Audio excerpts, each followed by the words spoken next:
细菌感染，因而感冒，或是受到环境影响引发过敏等，都有可能产生咳嗽有痰的症状。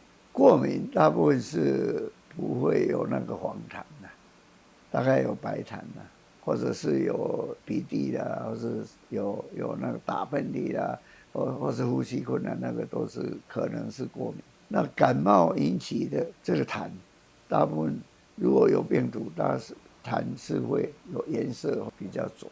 很多人说医生怕治咳了哈，其实并不是怕治咳了，是比较有碰到困难的时候也有了。咳嗽，像你碰到了顽固一点的病毒，它是会比较难治好。也有人是属于过敏加上传染这个病混合着，那就要两种都治疗，因为过敏本来就很难治，因为他身体虚才会过敏，所以他产生抵抗力就比较困难，所以你一定要增强他的抵抗力，然后再治疗咳嗽。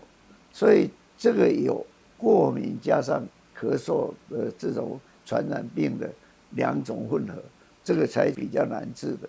若遇到较顽固的细菌、病毒，或是合并有过敏问题，咳嗽症状通常需要较长的治疗时间才能完全改善。不过，如果有久咳不愈的情况，可能是肺功能出了问题，而不是单纯的感冒过敏。肺功能衰退的人呢，他又会有痰，会有咳嗽，这个也有。那所以这个是属于什么？久咳不愈的哈，常常的胸闷，常常喘大气，呼吸困难哈。这个就是属于这样子的。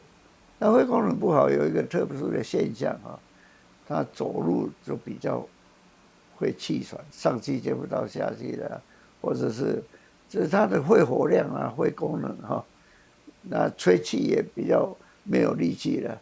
肺是会输入氧气，排二氧化碳气，那你氧气不足，你脑力就会衰退。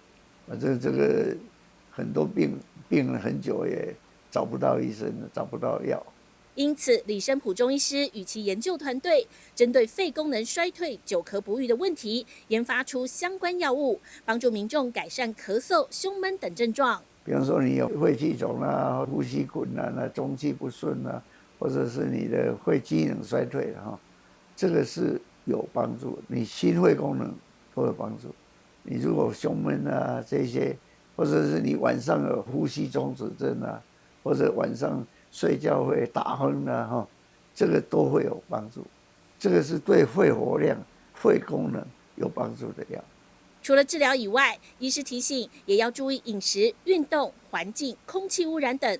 建议民众可以在清晨等落尘较少的时间爬山散步，不仅能呼吸新鲜空气，获得充足氧气，保养肺部，也能促进心脏功能。健康医疗网记者吴一文林宗宪报道。